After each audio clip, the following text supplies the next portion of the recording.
Hello everyone, it's Sunday, October 4th, 2020, and I think you can see I'm trying something new here. I've got a new stick for my GoPro camera, and I'm here today in Ashland, Pennsylvania. I'm up here with some other YouTubers. I'll put some links in the description below. And we are at the Pioneer Tunnel Coal Mine in Ashland, Pennsylvania. We're going to do the coal mine tour. We're going to ride the steam engine. It's a short, narrow gauge. And then we're going to go explore the ruins of Centralia.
Inside the car.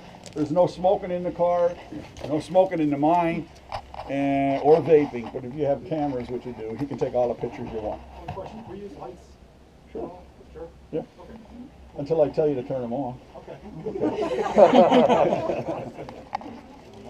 No, yeah, he said he doesn't want to show you. Like he says he takes them all with him. He puts them in his pocket and forgets to take them all.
That's Bigfoot. This is where he leaves it when he doesn't wear it.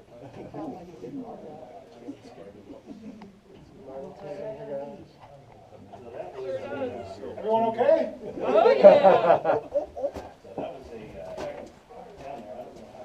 Okay, now well, the problem we have back there in the hill is I'm going to have to ask anybody that's over 125 pounds to get off the cars. We have a weight restriction. Okay. So, all right. No, I don't know why we're getting slippy on there for some reason. We're going pretty fast. Anyway, gang. 20 pounds since I was like, yeah. Welcome. Yeah, that's my right up butt cheek. Anyway, what you're in right now is an old mine. And welcome to Ashland, Pennsylvania and Pioneer Tunnel. What you're in is an old mine that was owned and operated by the Philadelphia Reading Coal and Iron Company. And it operated here from 1911 till 1931 when it shut down because of the Depression. We didn't reopen it again until 1962 when it was opened up as a tourist attraction. They came in and they found that it was in perfect shape and they figured that's what they could do for the community here was to open it up as a tourist attraction. So the mine was, I said it was employed by Philadelphia Reading Coal and Iron, 35 miners, 10 mules, and a handful of boys to do all the work down here. They were expected to get about 400 ton a day out of here in their working conditions. Now, what we're in right now is called a haulage way, and a haulage way runs in a north-south direction, bisecting all the veins of coal which run in the east-west direction. The reason we stop here is because we're at the Mammoth Vein. This is the Mammoth Vein of coal right here, or I should say this is the bottom rock. The vein of coal sits between the bottom rock and the top rock out the end of the mine road. It's about 55 foot wide here. It'll run 400 feet to the surface, and it'll take a 2,000 foot drop when that same degree of pitch, base it out underneath the town of Ashland, and come up on a mountain about 2 miles north of here. It, about 15 miles to the west of it, it's almost 200 foot in width. It's actually surface mine now. There's no underground mining on the Mammoth right now. But the problem with our mining in this general vicinity here is that we all mine on that degree of pitch. So if we were up northern Pennsylvania, you're going to be in a flat seam in that respect. They can bring equipment in to do their work. We can't bring any equipment in here. Our mining today is identical to what it was in the 1870s, barring the fact that we can use drills, pneumatic drills, and electricity today. But the method of mining is still the same. So what we're going to do is we're going to go down further into the mine, and we're going to take a walk down a couple of gangways, and we'll show you how this operation is done, because it's totally unique to this specific area, the middle and southern coal fields where we're at right now. Any questions before we go in? No questions? Now or forever hold your peace. That's it. No questions? You have an anvil?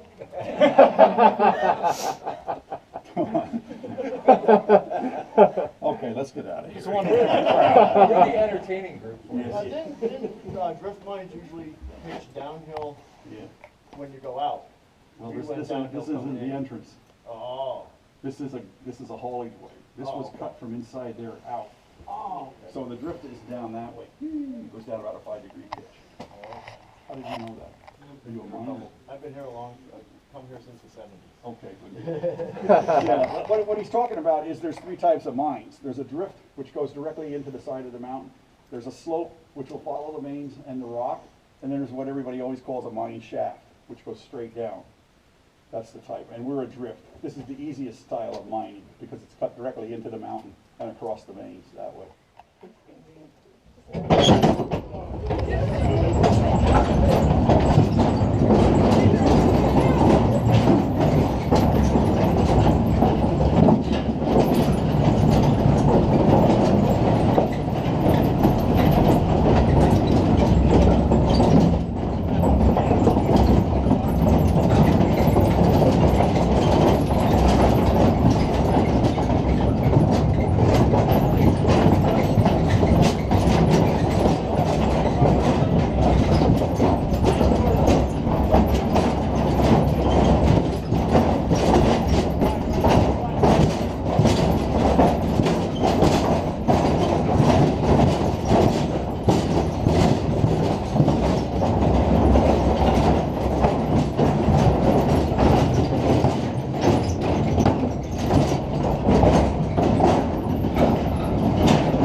Okay, folks, what we're in right now is called a gangway. As I said, a gangway will run in an east-west direction, following all the veins of coal, which run in an east-west direction. This is called a 7-foot. Now, this is nothing like the Mammoth Vein we work with. This is the top rock here, and here's the bottom rock. Sitting neatly in between there is the vein of coal, which is going to run on a 60-degree pitch where it's going to go 400 feet to the surface, follow that same degree of pitch down 2,000 feet, facing out under the town. Same thing. The only way you get anthracite coal out between top rock and bottom rock is you have to blast it out. You can't dig it out, shovel it out, or pick it out. And the way the miners did this in the old days was they drill, well, we still do it the same way today, but you drill a series of holes into the vein of coal, which we call shots. Okay, they're growing about 5 foot. Now these old lads use what I'm holding my hand here on is called a gilter, or an auger drill. They drilled 70% of this mine by hand in here, by using this type of a drill. How, I have no idea. Because today you use pneumatic drills and everything else, and it's extremely difficult doing that. But anyway, what they would do is they would drill their series of shots into the vein of coal, and they would put in there, in the old days, what they called a squib charge. A squib charge would charge about that long, about that thick around, filled with black powder and fused. They would insert the squibs inside those shot holes, take a tamping rod and tamp them on in, take some mud off the floor, pack it in there. Fuses are hanging out. They would light their fuses. They would cut the fuses first from long to short, depending upon how many shots they have, and they'd light them long or short. Now you have 1 minute to get out of here and go over in the haulage way and sit and wait for your shots to fire off. All shots fire off perfectly. Smoke clears, dust clears, all of that. Then you can go in and we come back in here and we do what we call dressing down. You take a bar and you pull all the loose coal still hanging on the top rock in that respect there. Now, this is just to show you how you drill the shot holes. The actual mining is done up here. So if you come around this way and take a look up above your head up here, you'll see where we do all the mining. In that respect. As you can see, it's not very big, that vein of coal. But everywhere where we take the coal out, we have to re-support with timbering. So those little timbers up there are what's helping to hold the roof above us up. The boards running laterally across there, they're called batter boards. That's what you put your feet on while you're working your way up here. And what you're going to do is, this is about 10 foot wide here. You're going to work this up about 50 more feet up, and then we're going to widen it out to a 60-foot section we call a box, which you'll see down in the other gangway down here pretty well. It's a good view of it. These are legs coming down here. We call them legs. What they do is they're holding up the roof. Now, if I told you we were up in, say, up in Scranton or the bituminous fields of western Pennsylvania, all the veins lie flat. And what we would be in right now, where our roof would be a foot above our heads, so we would be down like this working. But because we're in this in the different angles of the roof here, we have a good advantage for a nice gangway of being like 8 foot tall because of that section. These devices here sitting in the roof are called roof bolts. What they are is a lag bolt, sort of. There's one right here on top of this timber right here. You can see it sitting on here. It drills in about 5 foot. The machine drills it in, and when it does is when it tightens it down, it pulls that roof together real tight to give you really good stability. It doesn't take the place of timbering. You can't take any place of timbering when you take the coal out. You have to re-timber. But the roof bolts do a pretty good job for stability. The rock in this mine is sandstone and conglomerate, so it's a good layered rock in that respect. Get down this way a little bit. The widest ladder right here.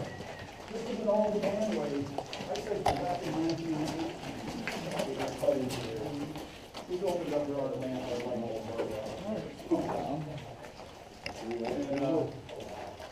that's just an old man way to do it. Dripping through here is the cleanest water because it's filtered through all the rock. If anything happens, that's the way we have to go. Yeah. Climb up there.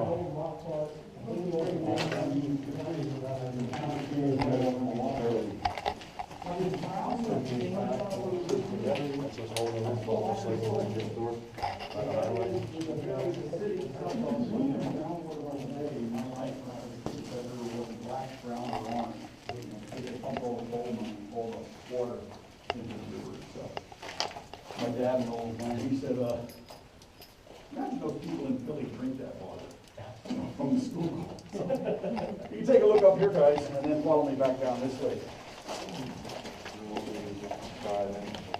You got a saw right there. Pot full of coal.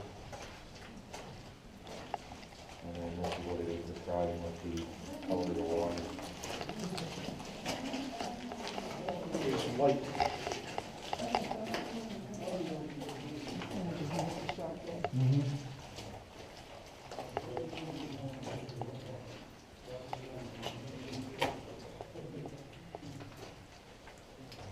On the train, I was like, I need your gimbal, you know, another day.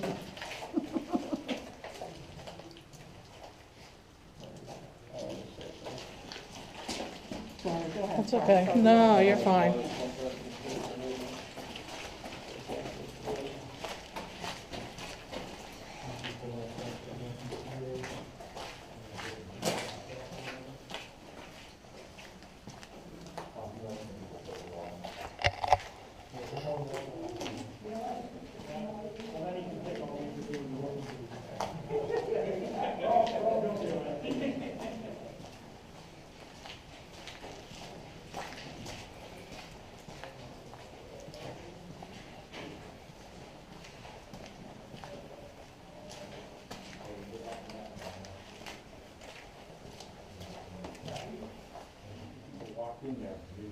Right.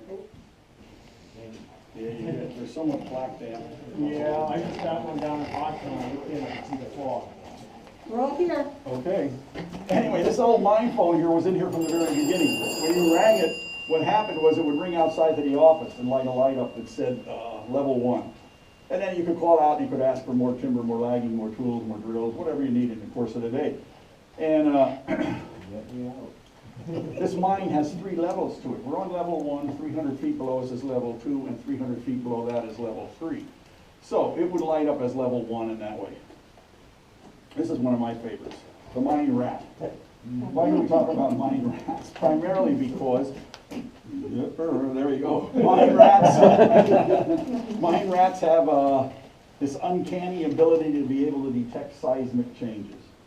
So, how they got into mines was because we used mules as the system of haulage, and a rat would hide in some hay, and they would bring it in, and a month later, now we got 15 rats, then they just multiplied while they were down in the deep mines.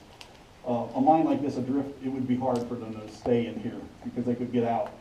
But in the drifts and or in the slopes and the shaft mines, these guys were the miners' friends because they could detect that. So if we're all standing here and around the corner of the gangway comes a whole herd of rats and they're heading that way. Don't hesitate. Say, where are they going? You know? They're going out to tell what we're doing. But this is the Mahanoy Mountain. This is where we're at right now. We're 400 feet below the surface. As I said, we came in on the haulage way here. By the way, that haulage way was cut from right here out because they could take the cars out to the top here, get on the Loki and take it out to the breaker, which is at the end of the mountain, the Bancroft breaker. We came in here in the southerly direction. We stopped out there at the Mammoth. We were over here in the 7th. This is the Buck. The Buck was a really good working vein of coal and worked its way about 5 to 6 miles to the west of us here. And it had a lot of good chutes on it.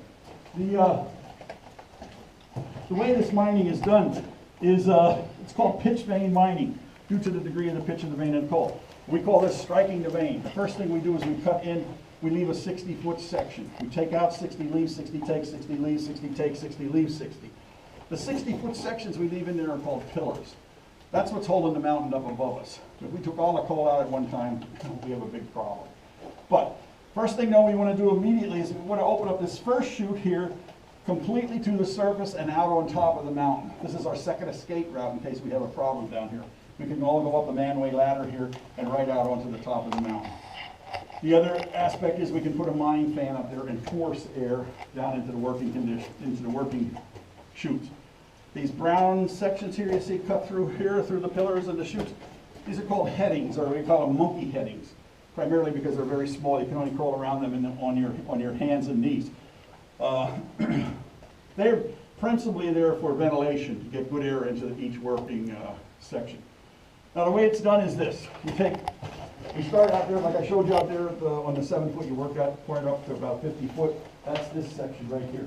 You work up about 50 foot right there, and then you start building this box around that box there. It's about 60 foot wide, 3 foot on each side. Now remember, we're going up this way, so the 3 foot is this way. And the lagging is on here to create the box. So what we do is we climb up in there, you get into the chute. They set their shots across here. They light their shots in the old days. They climbed out of the box, and they went down and sat in the monkey head, waiting for the shots to fire off. Shots fired off, you can come back up in here and get in here primarily. On a 60-degree pitch, you don't have anything to stand on. So you don't have time to build platforms and things of that nature. You want to keep going. So what you do is, every day that the coal is blasted out, you will leave it in that chute to accumulate. And then you use it as a work platform to stand on. So here you can see the miner standing on this blasted out coal. When the time comes and you reach up close to the surface and your chute fills up, it is easily offloaded down to the cars at the bottom down here. Sometimes this gate can break here, and then you get a whole load of coal down in the gangway. And the funny part about that is the miner says, "I'll see you tomorrow, guys." And then the laborers have to shovel all of that coal back into the cars to get them out of there. Don't let the mountain you talk about anymore. What do you say about that? Something about talking about. Oh,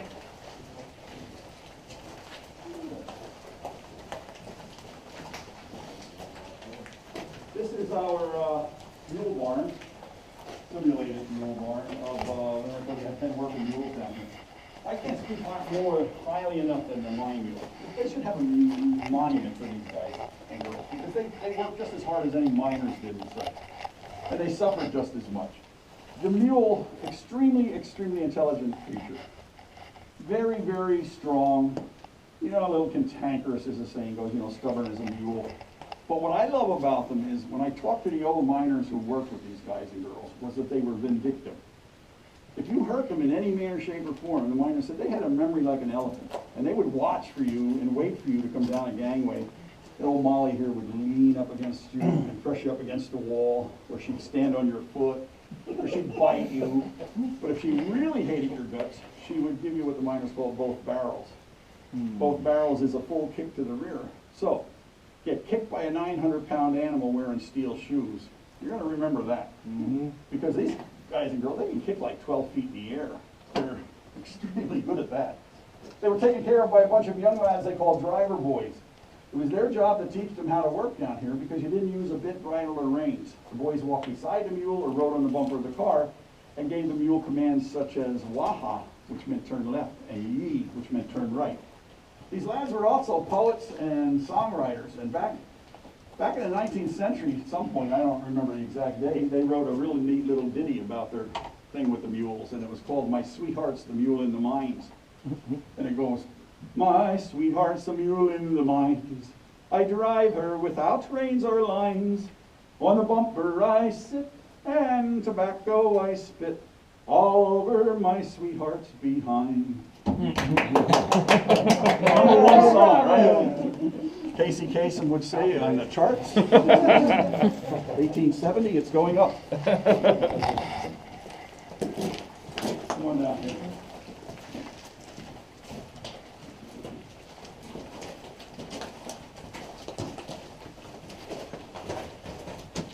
I'm so sorry, man, I'm probably blinding you. That's all right. Anyway, folks, this is the Little Buck Mountain vein right here.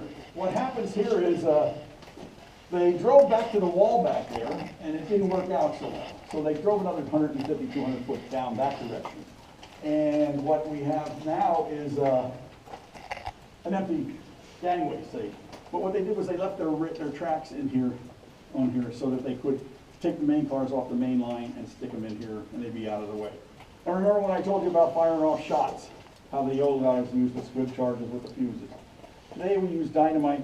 Dynamite is easier, much easier to work with, because it's fired electrically with blasting caps and such. Same situation though, you put them inside the shot hole, you tamp them on in there, and you run the wires back out to a handheld detonator.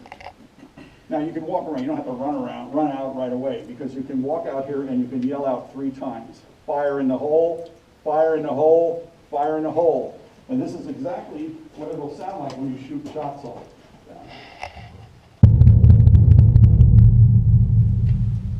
So, it's not as loud as you would think it is, primarily because those shots are driven way inside the coal. You want the coal to break internally. You don't want it to be blown out.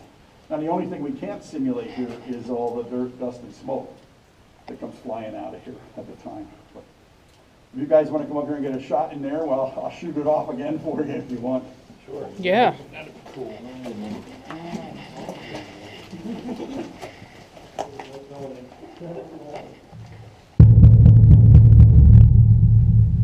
Housekeeping.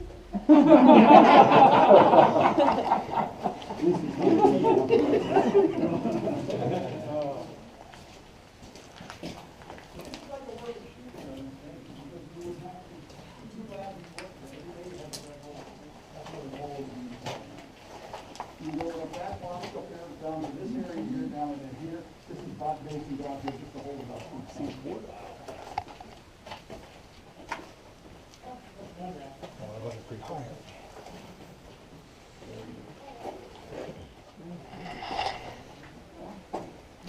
I need better lighting. Yeah, that's pretty good. $20 any day. Nice. That's worth it.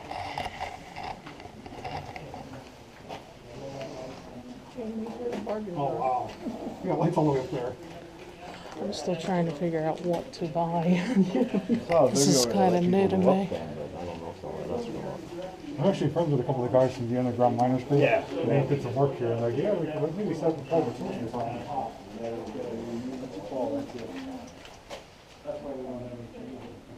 At least 100 feet.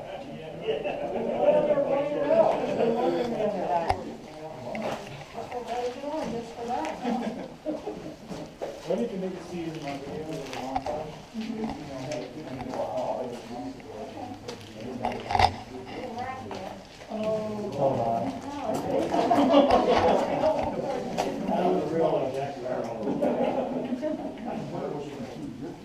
So sweet.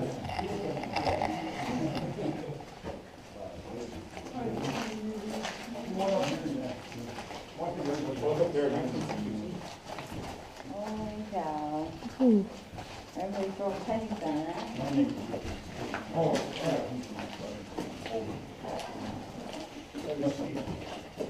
Richards in this area here is like a snake. All over the place. Okay, when you want to get paid, what happens next is you have to go, your driver boy takes his, gets an empty car, brings the empty car in here and places it beneath the base of the chute.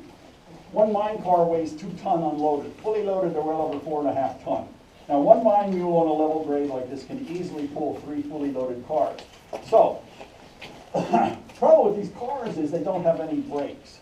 So on any type of an incline or a decline in the track, the worst thing that can have happen to you is have that car pull the mule over backwards or run up on his hind legs, because it would, you injure a mule for Philadelphia ready coal, you're fired. You're not going to have another job in the pits. So the driver boy had a kid about 11 years of age and ran alongside of him. He carried one of these sprags, what they're called sprags, in his arm. He would insert the sprag in the open spoke portion of the wheel, and as the wheel rotated, he could, it acts not like a brake so much, but it'll drag the wheel down a little bit and it'll slow the car down and you know, save them. Trouble is, many of these kids tripped, fell, had their arms and legs cut off, or were crushed beneath the weight of the cars and died. Now, when the time comes to load the car, what happens is the miner sends his assistant, his call is butty. So if you're ever from the coal region, you've heard that term 1,000 times, hey butt, coal butt. Butt-T, not butt, like your butt. But he sends his butty up into the top of the chute. He opens up a couple traps up there, drives it down to the battery here where the miner's going to sit on the end of the battery here and drop his legs on the inside of the car. Now, if you guys turn your lights out, I'll show you what a working coal mine looks like, if you can still film that.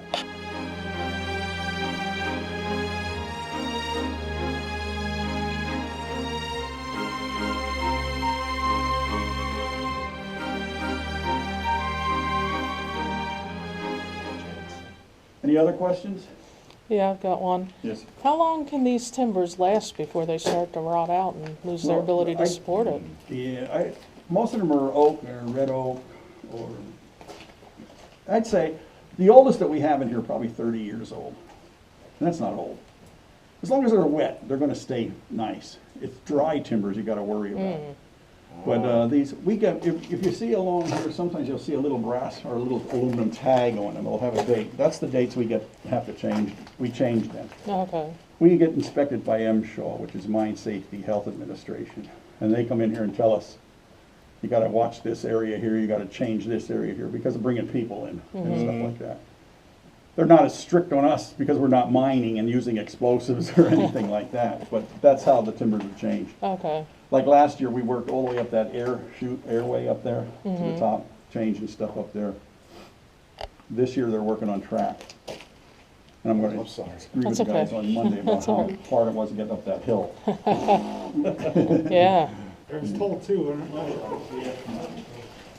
You guys, are they still maintained or they just there knowing that there used to be water? First time I've seen no water running down there.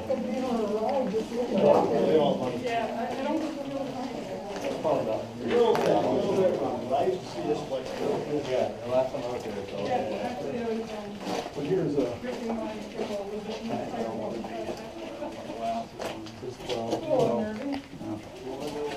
in December of last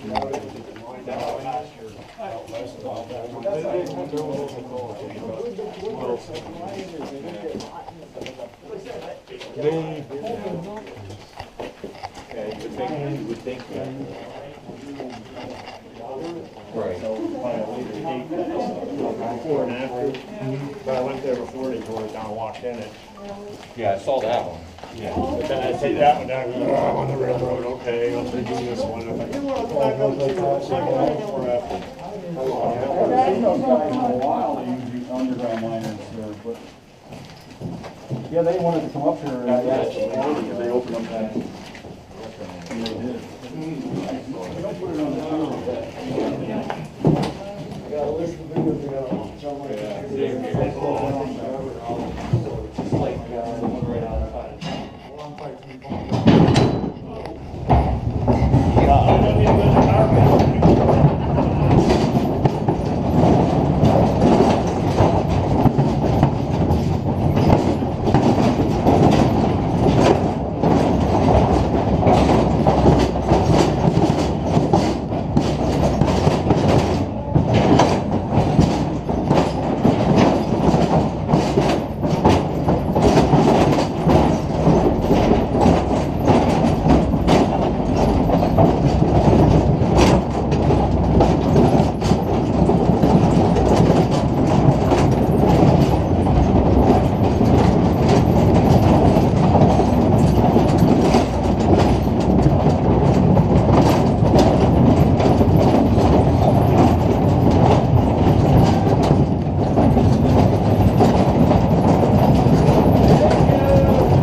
Yeah. Yep. Where?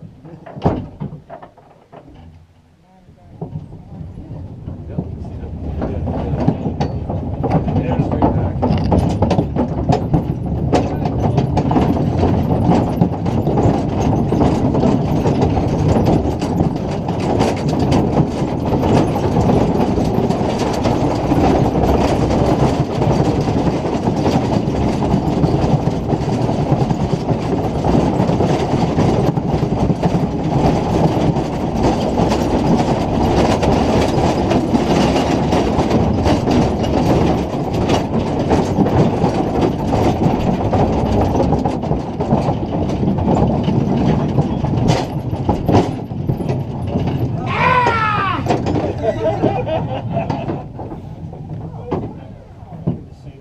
We survived. We're a lively group.